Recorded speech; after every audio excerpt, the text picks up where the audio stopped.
मंडळी, मुख्यमंत्री लाडकी बहीण योजनेचा पुढचा हप्ता म्हणजेच एप्रिल महिन्याचा हप्ता केव्हा येणार याकडे सर्व पात्र महिलांचं लक्ष लागलंय. या योजनेचे पैसे खात्यात जमा झाले की नाही हे तपासण्याकरता अनेक महिला बँकेत रांगाई लावत आहेत. मात्र एप्रिल महिन्याचे पैसे अद्यापही सरकारकडून देण्यात आलेले नाही. या संदर्भात महिला व बालविकास मंत्री आदिती तटकरे यांनी नुकताच महत्वाची माहिती दिली. तसंच यावेळी त्यांनी या योजनेसंदर्भातील निकषांबद्दलही माहिती दिली आहे.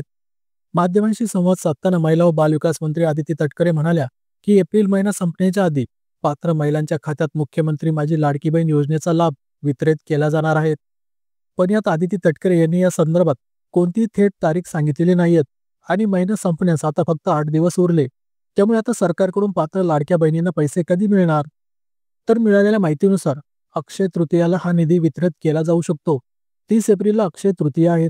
त्यामुळेच आता सर्व पात्र लाडक्या बहिणींना 30 एप्रिलपासून या महिन्याच्या हप्त्याचे पैसे मिळण्याची शक्यता आहे. तसंच योजनेतील पात्र महिलांच्या अर्जांची छाननी प्रक्रियेविषयी विचारण्यात आलं.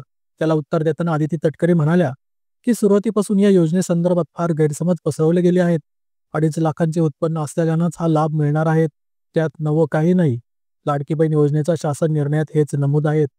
तसेच ज्या महिला इतर सरकारी योजनांचा लाभ घेत आहेत, संजय गांधी निराधार योजनेतून घेत असतील तर त्यांना या योजनेचे 1500 रुपये मिळत आहेत.